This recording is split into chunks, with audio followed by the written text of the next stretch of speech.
Alright, so this video we're going to do a couple examples of solving absolute value equations, and we've got a four-step method. So the first step is always going to be that we're going to isolate the absolute value expression.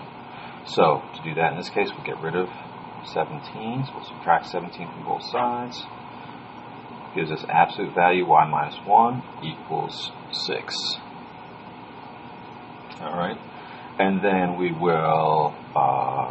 next step is going to be to split the equation into two. So we know that y minus 1 can be 6 or y minus 1 can be negative 6. Right? So we'll split it into two. We've got y minus 1 equals 6 over here, and y minus 1 equals negative 6 over here. Let's see that. Alright, so solve each one of these. Add 1 over here. We end up with y equals 7.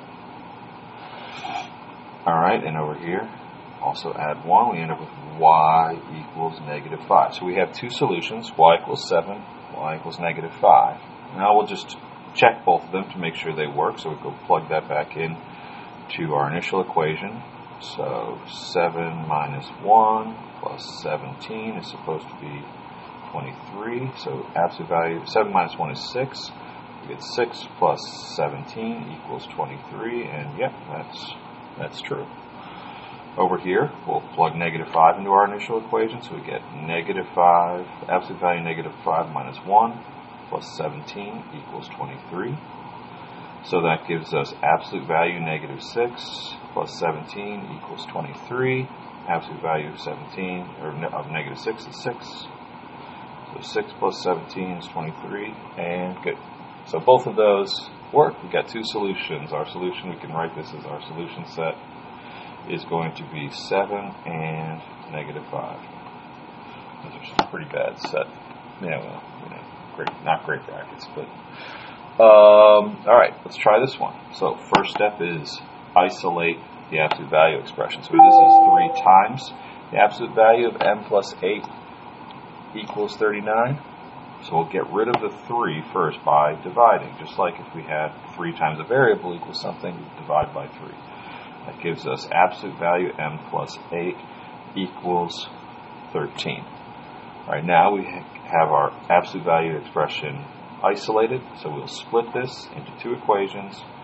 M plus 8 equals 13, and m plus 8 equals negative 13. Alright, solve this, subtract 8 from both sides. I'm going to kind of move through that a little quick because I think we can handle it. Or m equals negative 8, or negative 13 minus 8 is going to be negative 21. So those are our two solutions. We'll check those. Going back to our original equation, 3 absolute value 5 plus 8 equals 39. 3 times 13 equals 39. Yep, that works out. Over here we've got 3 times negative 21 plus 8 equals 39. So negative 21, that's 3 times the absolute value of negative 13 equals 39. So yeah, 3 times 13 equals 39. That all works out. Alright, let's try another one. 16 times the absolute value of r minus 5 equals negative 32. These are the problem numbers. They're kind of confusing. So this is our equation. 6 times the absolute value of r minus 5 equals negative 32. So isolate the absolute value of r minus 5 by dividing by 16. We get absolute value r minus 5 equals negative 2. Okay, now we'll do split this into two equations. R minus 5 equals negative 2, or r minus 5 equals positive 2.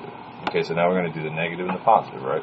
Just like we did before. Add 5 to both sides here. We'll get r equals 3. Over here, add 5 to both sides. We'll get r equals 7. Go back now, plug these in just to make sure. So 16 times absolute value 3 minus 5 should be negative 32. 3 minus 5 is negative 2, so 16 times absolute value negative 2. The absolute value of negative 2 is 2, so 16 times 2 equals Uh-oh. 16 times 2 is not negative 32. I know that much. So this one doesn't work. So this r equals 3. That's no good. Bad. All right, so let's try the other one. 16 times absolute value 7 minus 5 equals negative 32. Okay, so let's try that. 16 times the absolute value of 2 is 2. 16 times 2. Uh-oh. That doesn't work either. Okay, so neither of these solutions work that we got by following the steps, and that's going to happen. And in fact, we could have seen this earlier on, and I guess I could have said it earlier, but I felt like going through and showing you this. If we look at this step right here, where we have absolute value of r minus 5 equals negative 2. So we got absolute value expression here, negative number over here. When does absolute value always gives us a positive number. There's no way that the absolute value of some number is going to be negative 2. There's nothing we could put in here for r that's going to give us negative 2 on the right-hand side. So this is a tip. Once you've got that absolute value expression isolated, now this only works, and it's going to be tricky. Once you've got it isolated, if you have a negative number over here on the right, then you know that it's not the right answer. Okay, so that's going to, you know that you're not going to get an answer. I should say that. You're not going to get a solution. So this one has no solution.